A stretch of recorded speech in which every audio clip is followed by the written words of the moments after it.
Last turn पे carbonization complete हो गया था. What is carbonization, types of carbonisation.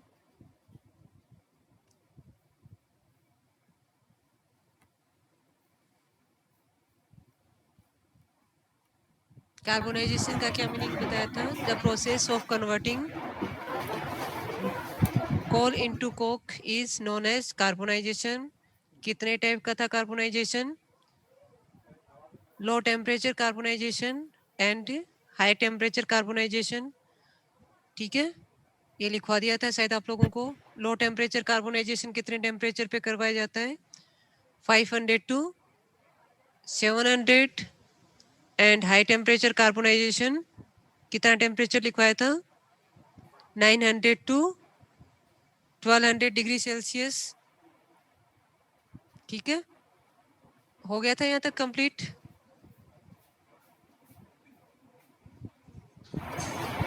ठीक है, उसके बाद में आप लोग क्या करोगे? एक टेबल बनाओगे, difference between low temperature carbonization and high temperature carbonisation. उसमें आपको टेम्परेचर का डिफरेंस, यील्ड, वोलेटाइल मैटर, कहाँ पे कितना यूज होगा, ये सारा कंपैरिजन करके एक टेबल बनानी है. ठीक है, इस टेबल को आप बना लेना जो आपको लिखवाया गया है उसी के अकॉर्डिंग. ठीक है, नेक्स्ट टॉपिक है इसमें requisites of a good Coke. इसमें वही सारे पॉइंट्स इंक्लूड होंगे जो आपने फ्यूल के लिए पढ़े थे कि कैलोरीफिक वैल्यू हाई होनी चाहिए. ठीक है, वो सारे पॉइंट्स इसमें दोबारा रिपीट किए गए हैं, तो वो सारे पॉइंट्स आप वहीं से पढ़ लेना जो स्टार्टिंग में लिखवा दिए थे आप लोगों को. नेक्स्ट टॉपिक है इसमें, लिखिए इसको, मैन्युफैक्चरिंग ऑफ कोक. ठीक है, अब मैं कोक की मैन्युफैक्चरिंग प्रोसेस को अपन क्या नेम देते हैं? Carbonisation process. ठीक है, एंड कितने टाइप से करवाते हैं carbonisation? Low temperature and high temperature carbonisation. ठीक है, एक मिनट.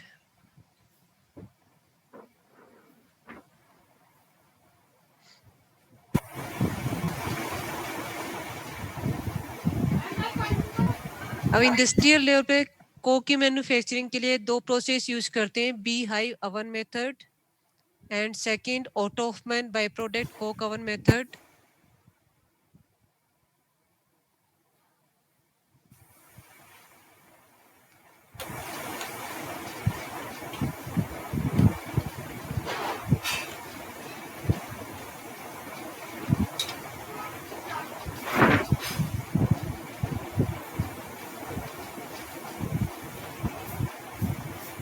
ठीक है, पर बी हाइव आपके लिए सिलेबस में नहीं है.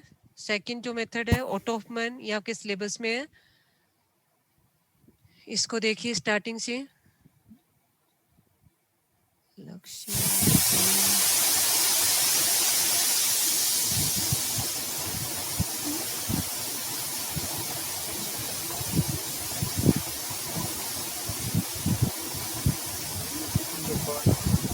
Good morning.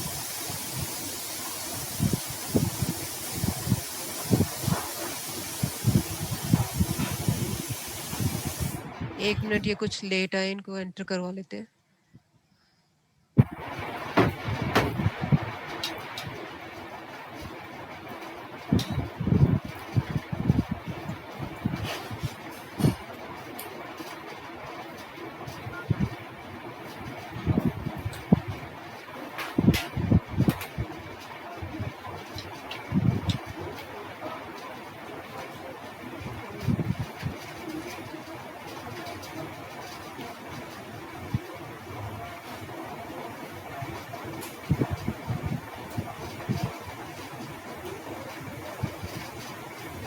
देखिए इस प्रोसेस को Otto Hoffmann by product coke oven method for the manufacturing of coke, ठीक है।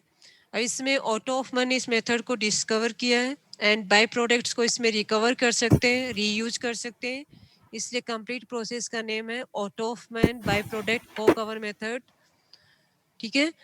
इस मेथड का प्रिंसिपल होगा हीट इकोनॉमी। इट मींस जो भी वेस्ट गैसेज है, आज इसको लिखवाएंगे नहीं, सिर्फ सुन लो, जो भी वेस्ट गैसेज हैं उनको अपन दोबारा रिकवर कर सकते हैं, रिकवर करके रीयूज कर सकते हैं।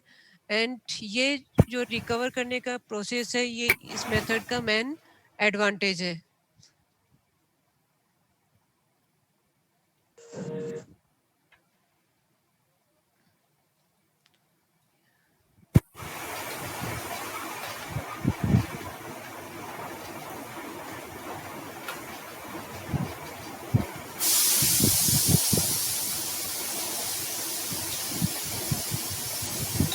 ठीक है, देखिए फिर इसका कंस्ट्रक्शन में डायग्राम देखो,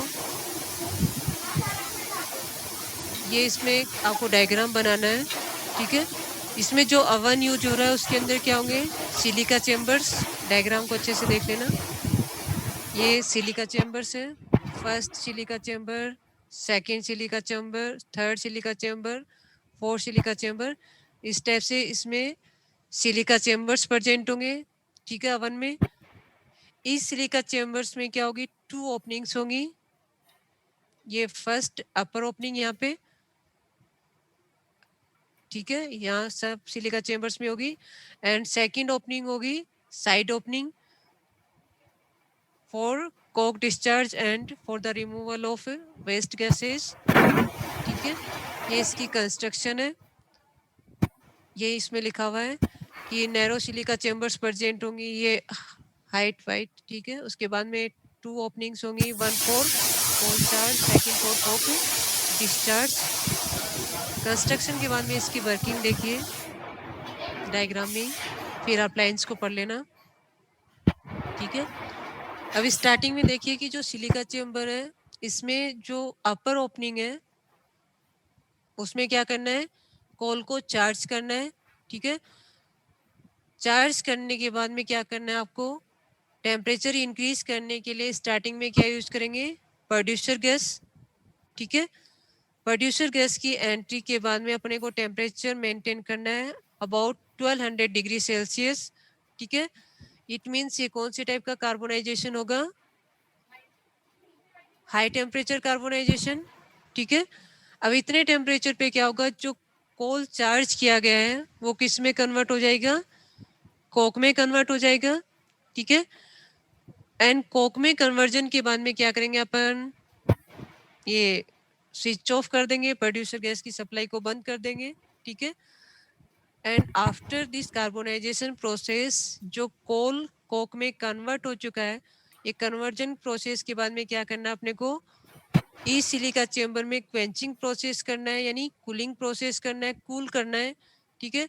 कूल करने के लिए अपन 2 प्रोसेस यूज करेंगे, wet quenching and dry quenching, ठीक है।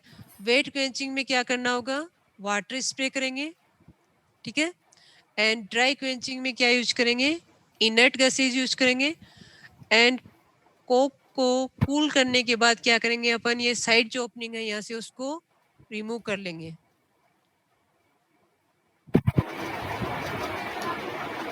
ठीक है। एक बार इसको लाइंस को पढ़ लो, ये आपको डायग्राम समझना है, यहाँ से इसको पढ़ना स्टार्ट करो, ये ऑटोफमैन से, फिर कंस्ट्रक्शन पढ़ना, फिर वर्किंग पढ़ना।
11th का तुम्हारी क्लास में है?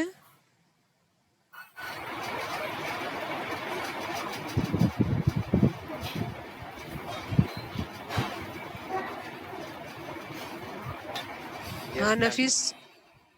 यस मैम, 11 का मन चाहती है। मैम पुनीत बहुत देर से ट्राई कर रहा है। पता नहीं, लेट आने वालों का मुझे डाउटफुल लगता है, इसलिए क्लास डिस्टर्ब करने से अच्छा होता है मैं इनको एंट्री नहीं देती हूँ।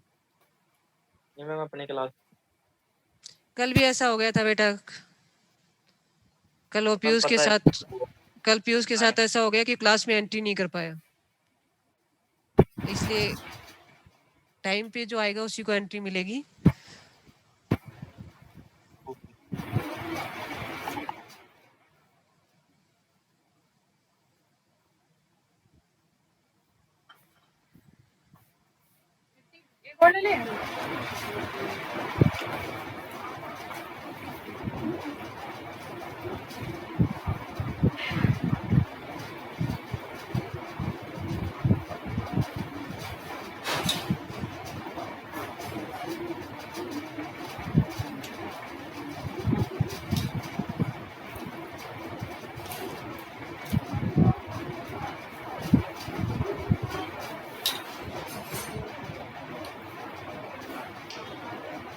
जब पढ़ लो तो बता देना, हम पेज चेंज कर दूंगी। ये लाइंस को पढ़ना, डायग्राम इसके बाद में नेक्स्ट वाले पेज पे है।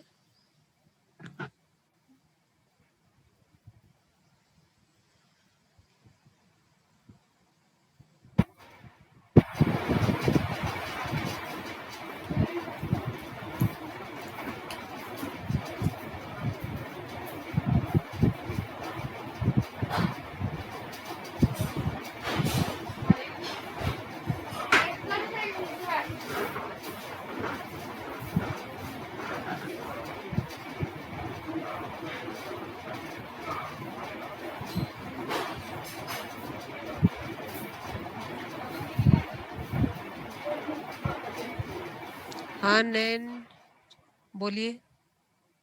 मैम एक बार इसकी वर्किंग है ना, जो वो जो डायग्राम में थी वो दोबारा बताना, समझ नहीं आया। ओके ठीक है, हैंड लो कर लो।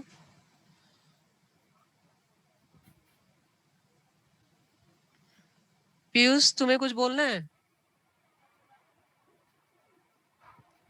यस पीयूष।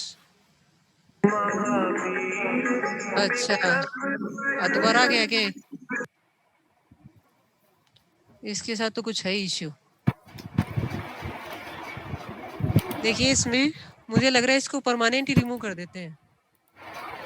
देखिए इसमें वर्किंग के अंदर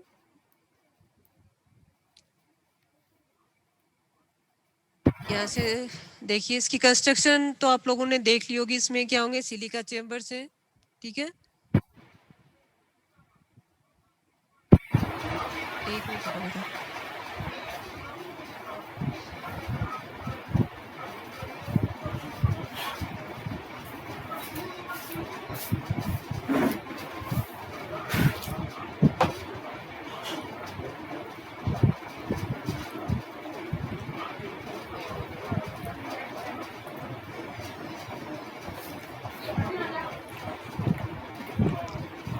देखिए इसमें ये सिलिका चेम्बर्स अच्छे से जहाँ पे एरो घूमे ना वहीं पे देखना।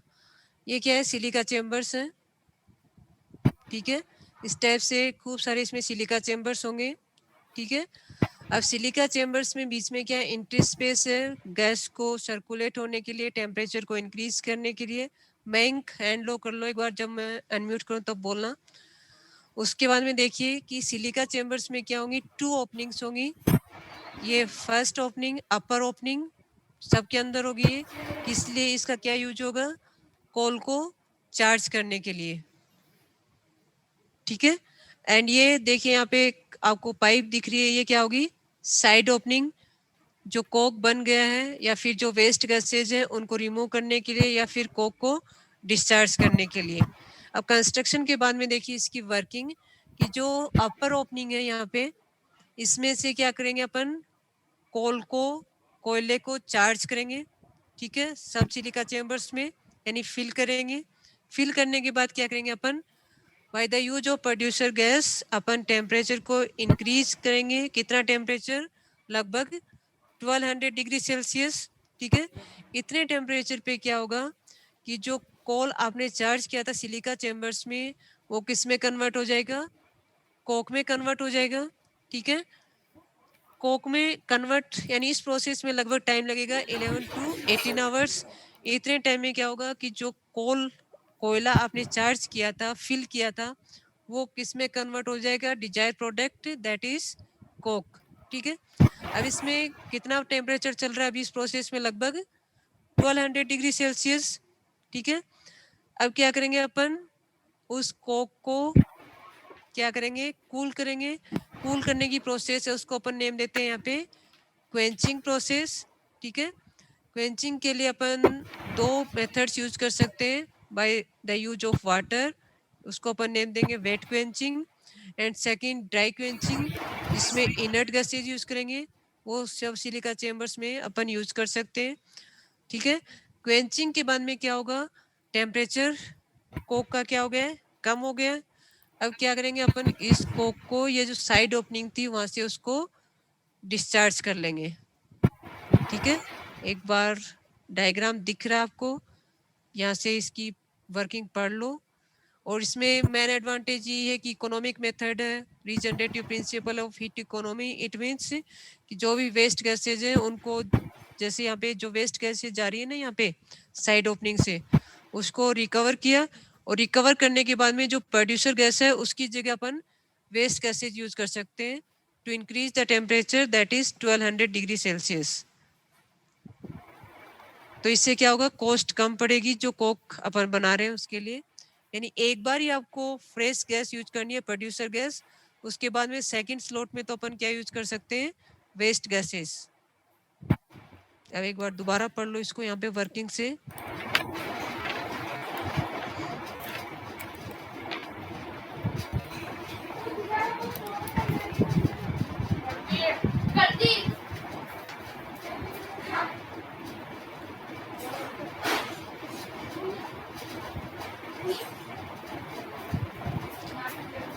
Yes Prince. मैम, वर्किंग वाले के ऊपर जो लाइन है उसका क्या मतलब है? One single oven is capable of welding 16 to 24 tons of coal. इसका मीनिंग है कि जो सी ये देखो, ये एक सिंगल ओवन है जिसमें इतने सारे सिलिका चेम्बर्स हैं। ठीक है, तो अगर अपन और ओवन यूज करेंगे तो उसमें भी खूब सारे सिलिका चेम्बर्स होंगे, और इसके अंदर कितना कोयला अपन फिल कर सकते हैं?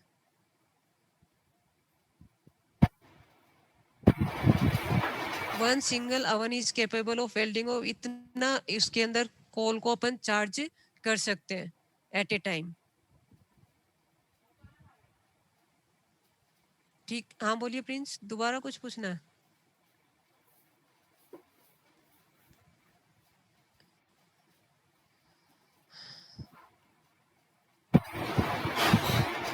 ठीक है, क्लियर हो गया प्रिंस?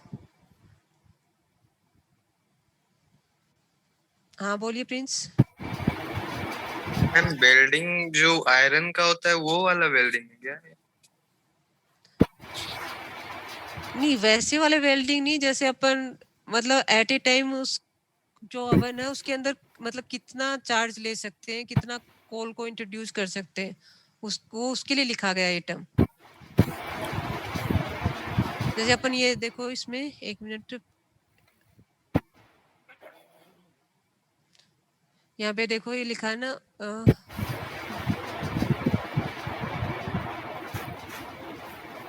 कि एक सिंगल ओवन है उसमें भी क्या होंगे? बहुत सारे सिलिका चेम्बर्स। ठीक है, अब सोचो एक सिलिका चेम्बर है, उसमें जब अपन इतनी हाइट विड्थ के साथ इतना ले सकते हैं, और पूरे एक ओवन में फिर खूब सारे सिलिका चेम्बर्स हैं, तो वेल्डिंग जो तुम वो वाला वेल्डिंग जो समझ रहे हो ना, वो वाला वेल्डिंग यहाँ पे उसका मतलब नहीं है। यहाँ पे मतलब है कि चार्ज करना। चार्ज करने को आप इससे में नहीं ले सकते, फिल करना। चार्ज वो इलेक्ट्रिसिटी वाला चार्ज भी मत ले लेना। यानी कोई प्रोसेस अपन जब स्टार्ट करते हैं ना, तो जब प्रोसेस स्टार्ट करते हैं तो अपन ये कह देते हैं कि प्रोसेस चार्ज हो गया। चार्जिंग बैटरी चार्ज वाला मत ले लेना यहाँ पे मीनिंग कि जैसे मैं बार बार एक टर्म यूज कर रही हूँ चार्ज करते हैं तो वो वाला चार्ज मत ले लेना। चार्जिंग यानी प्रोसेस स्टार्ट करना।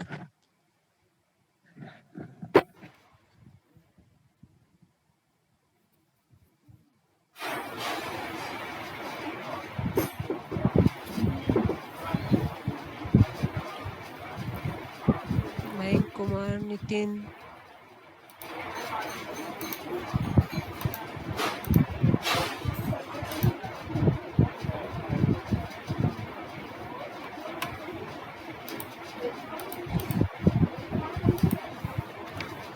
आ गया सभी को समझ में या फिर कुछ और? देखो डायग्राम इसमें एक बार देखना।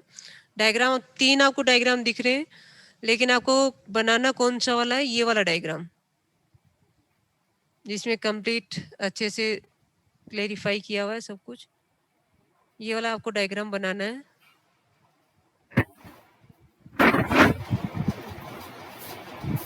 जैसे अब ये मैंने यहाँ पे बोला ना कॉल चार्ज किया गया, करते कैसे हैं चार्ज? देखो यहाँ पे जैसे फिल किया हुआ है।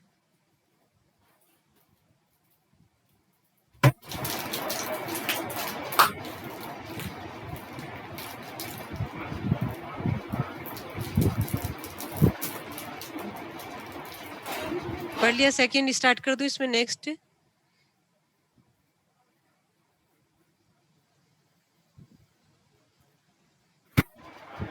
ठीक है, इसी में सेकंड प्रोसेस है। सेकंड इसका है रिकवरी ऑफ बाय प्रोडक्ट, जो इस प्रोसेस का मेन एडवांटेज भी है। ठीक है, जैसे स्टार्टिंग में मैंने बोला था कि जो भी बाय प्रोडक्ट्स हैं उनको इस मेथड में अपन रिकवर कर सकते हैं, रिकवर करके उनको रीयूज कर सकते हैं। ठीक है, तो इसमें देखिए आप, जैसे ये जो साइड ओपनिंग थी दिखाई दे रही है सबको, ये कनेक्टिंग लिंक, ये जो साइड ओपनिंग है इसमें से ड्यूरिंग द मैन्युफैक्चरिंग प्रोसेस क्या रिमूव हो रहा है? Coal gases, coke oven gases, waste gases remove हो रही है। ठीक है, अब इन वेस्ट गैसेज में जो भी यूजफुल प्रोडक्ट्स हैं, जो भी यूजफुल जिनको अपन दोबारा रीयूज कर सकते हैं, ठीक है, उनको क्या करेंगे अपन? रिकवर करेंगे। ठीक है, रिकवर करने के लिए क्या करना होगा? ये डायग्राम देखते हुए चलना। रिकवर करने के लिए उस कोक ओवन गैस को अपन डिफरेंट टावर्स में से पास कराएंगे। ठीक है, जो ऑलरेडी एक सेटअप है, जैसे first tower, second tower, third tower, fourth and fifth tower. First tower में क्या स्प्रे हो रहा है? देखिए यहाँ पे लिकर अमोनिया स्प्रे हो रहा है। सेकंड टावर में क्या स्प्रे हो रहा है? वाटर। थर्ड टावर में कूल वाटर स्प्रे हो रहा है। नेक्स्ट में क्रिसोट ऑयल, एंड लास्ट में क्या फिल किया हुआ है? Fe2O3 आयरन ऑक्साइड फिल किया हुआ है। तो ऑलरेडी एक प्लांट का ये सेटअप है। ठीक है, जिसमें आप क्या करोगे? जो कोक ओवन गैस यानी ऑटोफन मेथड से जो भी वेस्ट गैसेज रिमूव हो रही हैं, उन वेस्ट गैसेज को इन टावर में से पास करवाएंगे। जैसे आपने फर्स्ट टावर में पास करवाया तो उसमें क्या स्प्रे हो रहा है? Liquor ammonia. तो इस लिकर अमोनिया की प्रेजेंस में क्या होगा? जो भी वेस्ट गैसेज है उसमें से तार क्या होगा? उस टावर के बॉटम में कलेक्ट हो जाएगा। इसलिए फर्स्ट अपन किसकी रिकवरी कर लेंगे? रिकवरी ऑफ तार। फिर रिमेनिंग गैस को अपन सेकंड टावर में लेके जाएंगे, जिसमें क्या स्प्रे हो रहा है? वाटर। अब इस वाटर की प्रेजेंस में क्या होगा? अगर उस ओवन गैस में अमोनिया प्रेजेंट है तो वो अमोनियम हाइड्रोक्साइड की फॉर्म में कलेक्ट हो जाएगा सेकंड टावर में। फिर अपन रिमेनिंग गैस को थर्ड टावर में लेके जाएंगे, जिसमें क्या स्प्रे हो रहा है? Cool water. ठीक है, अब कूल वाटर की प्रेजेंस में क्या होगा? कंडेंसेशन प्रोसेस होगा। ठीक है, क्योंकि जो कोक ओवन गैस इसमें अपन पास करा रहे हैं उसका टेम्परेचर लगभग कितना है? कितना है आप लोगों के अकॉर्डिंग? लगभग 1200 डिग्री सेल्सियस होना चाहिए या 1000 होना चाहिए। क्यों होना चाहिए? क्योंकि मैन्युफैक्चरिंग अपन कितने टेम्परेचर पे करवा रहे हैं? याद नहीं आया? देखो यहाँ पे लिख बताया था मैंने, कितने टेम्परेचर पे करवा रहे हैं? 1200 डिग्री सेल्सियस। ठीक है, अब ये गैसेस यहाँ से रिमूव हो रही हैं और उन्हीं गैसेस को आप इन टावर में से पास करवा रहे हो। ठीक है, तो यहाँ पे जब कूल वाटर स्प्रे हो रहा है तो उसमें कौन सा प्रोसेस हो जाएगा? कंडेंसेशन। और नेफ्थलीन इस टावर में कंडेंस हो जाएगा, यानी जो वेपर्स आ रही है वो लिक्विड में कन्वर्ट हो रही है और जो लिक्विड यहाँ बन रहा है वो कौन सा होगा, नेफ्थलीन होगा। फिर रिमेनिंग गैस को अपन नेक्स्ट टावर में लेके जाएंगे जिसमें क्या प्रेजेंट है, जिसमें क्या स्प्रे हो रहा है, क्रिसोट ऑयल, जिसको अपन वॉश ऑयल भी लिख सकते हैं या फिर देखिए पेट्रोलियम भी लिखा हुआ मिलेगा आपको, ठीक है।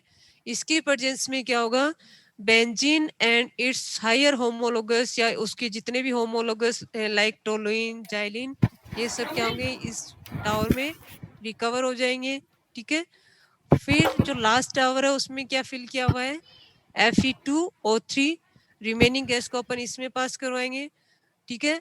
अगर इस ओवन गैस में H2S प्रेजेंट है तो वो क्या करेगा, रिएक्शन देखो क्या होगी, अगर H2S प्रेजेंट है तो वो क्या करेगा, आयरन ऑक्साइड के साथ रिएक्ट करके ऑक्साइड्स को किस में कन्वर्ट कर देगा, सल्फाइड्स में कन्वर्ट कर देगा। इस टाइप से जितनी भी H2S उस कोक ओवन गैस में प्रेजेंट थी उसको अपन क्या कर सकते हैं, रिकवर कर सकते हैं, रिमूव कर सकते हैं, ठीक है। लेकिन कुछ टाइम के बाद में क्या होगा, कंप्लीट ऑक्साइड्स जो था वो किस में कन्वर्ट हो जाएगा, सल्फाइड्स में कन्वर्ट हो जाएगा, ठीक है। अगर सल्फाइड्स में कन्वर्ट हो गया तो इट मींस वो कुछ टाइम के बाद में काम करना बंद कर देगा, तो उसको क्या करना पड़ेगा, रिकवर करना पड़ेगा, रीयूज करने के लिए रीएक्टिवेट करना पड़ेगा, रीजनरेट करना पड़ेगा। तो रीजनरेशन के लिए अपन क्या करेंगे, उस टावर में पास करवाएंगे ऑक्सीजन, ठीक है। ऑक्सीजन पास करवाने से क्या होगा, जो सल्फाइड्स था जो इस रिकवरी प्रोसेस से बन गया था वो अगेन किस में कन्वर्ट हो जाएगा, ऑक्साइड्स में, और दोबारा वो टावर है वो वर्क करना स्टार्ट कर देगा। एक बार पढ़ लो यहाँ से स्टार्टिंग से, रिकवरी यहाँ से स्टार्ट करना, यहाँ से पढ़ना स्टार्ट करो।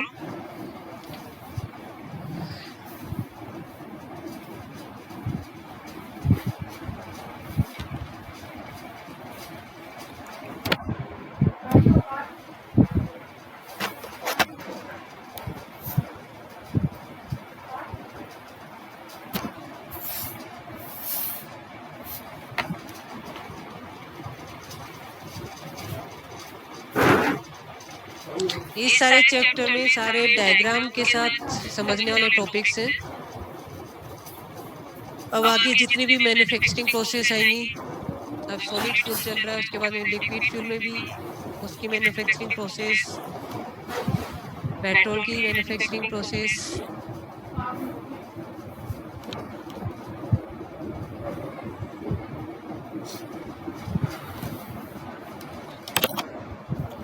ये डायग्राम को देखना और फिर इनको देखते हुए चलना सारे प्रोसेस को।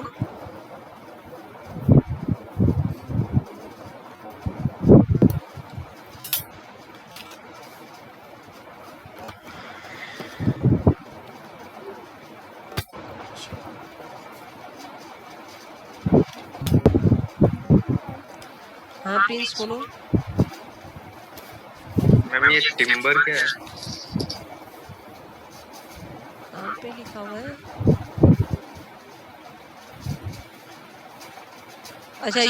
अच्छा रोड की मैन्युफैक्चरिंग प्रोसेस, जो तार आपने देखा हो ना, कोल तार, टिम्बर, लकड़ी और ये सब, इनकी कोल तार नहीं देखा आपने, चारकोल और ये सब। हेलो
अमोनिया के बाद में नेफ्थलीन की रिकवरी वाला पॉइंट है।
पढ़ लिया सभी ने?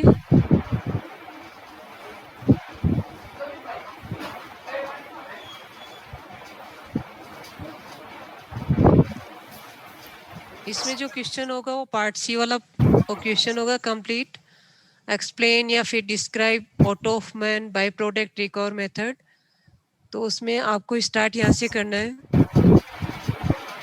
इसको पॉइंट वाइज लिखना। ऑटोफमैन प्रिंसिपल लिखोगे, फिर कंस्ट्रक्शन इसको पॉइंट वाइज लिख लेना अपनी नोट्स की कॉपी में, फिर वर्किंग को भी पॉइंट वाइज लिखना, फिर तीनों में से ये आपको ये डायग्राम कॉपी में बनाना है। फिर आप लिखोगे रिकवरी में डायग्राम बना देना, उसके बाद में इसको एक्सप्लेन करना स्टार्ट करना और यहाँ तक पूरा आंसर लिखना है। काफी बड़ा आंसर होगा ये, अगर सी पार्ट में क्वेश्चन आता है तो।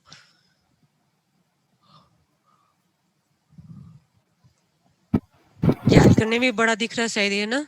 तो याद करने में बड़ा अगर आप लोगों को दिख रहा है तो सिर्फ आप डायग्राम को समझो और उसके बेस पे खुद की लाइंस लिख देना। जैसे ये डायग्राम आपने बना लिया, फिर आपको दिख रहा है कि फर्स्ट में किसकी रिकवरी कर रहे हैं, तार की किसकी प्रेजेंस में, in the presence of liquid ammonia. Second में दिख रहा है डायग्राम के अकॉर्डिंग किसकी रिकवरी कर रहे हैं, अमोनिया किसकी प्रेजेंस में हो रही है, वाटर की प्रेजेंस में। थर्ड में किसकी रिकवरी हो रही है, नेफ्थलीन की किसकी प्रेजेंस में हो रही है, पूल वाटर की प्रेजेंस में। फिर नेक्स्ट वाले में किसकी रिकवरी हो रही है, बेंजीन की, और किसके यूज से हो रही है, पेट्रोलियम या फिर क्रिसोट ऑयल की प्रेजेंस में। तो अगर आपने डायग्राम को अच्छे से याद कर लिया, डायग्राम को अच्छे से समझ लिया, तो ये कंप्लीट आंसर्स आप अपने आप लिख पाओगे, ये रटना नहीं पड़ेगा आपको।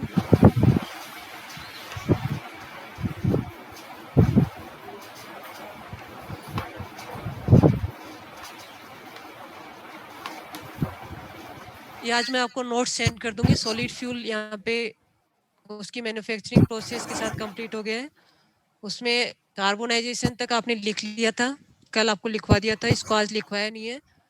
तो इसमें यहाँ से आप इस लिखना स्टार्ट करोगे। कार्बोनाइजेशन के बाद में एक तो कंपैरिजन की टेबल बनाओगे, लो temperature and high temperature carbonisation की। ठीक है, ये वाला तो सेम रिपीट होगा जो पहले आप लोग लिख चुके हो।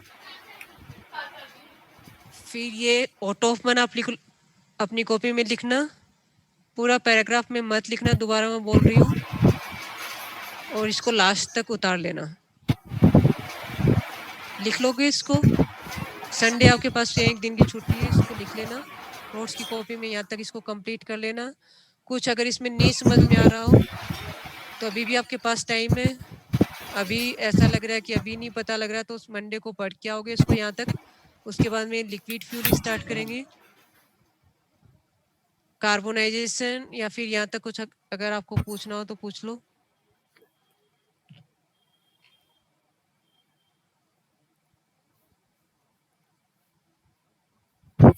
या फिर कोई एक्सप्लेन करेगा जिससे अगर मैं पूछूं रिकवरी मेथड को कौन एक्सप्लेन करेगा? प्रिंस, तुम एक्सप्लेन करोगे?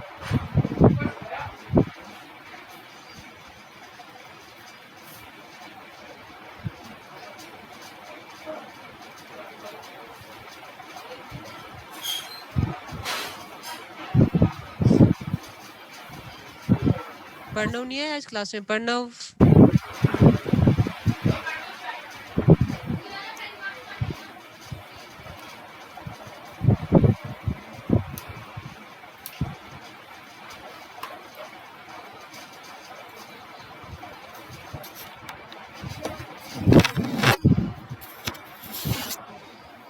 हाँ प्रणव एक्सप्लेन करोगे तुम रिकवरी मेथड को? Yes ma'am. हाँ चलो करो एक्सप्लेन।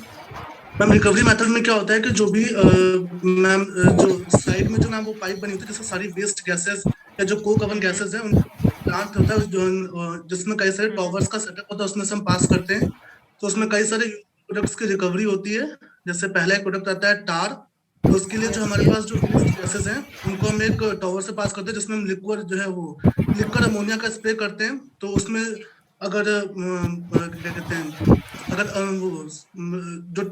जो टार और जो इम्प्योरिटीज होती है मैम वो उस टैंक के बॉटम में सेटल हो जाती हैं। और सेकंड टावर में हम क्या करते हैं कि जो हमारे पास जो रिमेनिंग गैस है उसको हम सेकंड टावर से पास करते हैं जिसमें अमोनियम जिसमें वाटर का स्प्रे करते हैं। तो वहां से अगर अमोनिया होती है तो वो उससे रिएक्ट करके अमोनियम हाइड्रोक्साइड में मिल जाती है हमें। थर्ड टावर में हम आइस मतलब बहुत ही कोल्ड वाटर का स्प्रे करते हैं तो जो रिमेनिंग गैस में नैप्थलीन होती है वो हमें वहां से मिल जाती है। और फोर्थ टावर में क्रियोसेट वाले या फिर जो पेट्रोलियम होता है उसका हम स्प्रे करते हैं तो हमको बेंजीन और उसके जो होमोलोगस सीरीज है जैसे कि टाउलिन ज़ाइलिन ये सब हमको उसमें मिल जाता है टावर के बॉटम में। और लास्ट जो टावर है उसमें हम क्या करते हैं कि जो आयरन की जो ऑक्साइड है Fe2O3 रिमूवल गैस का हम रिएक्शन उससे करा देते हैं तो उसमें जो हाइड्रोजन सल्फाइड होती है हमको वो गैस मिल जाती है। Very good Pranav.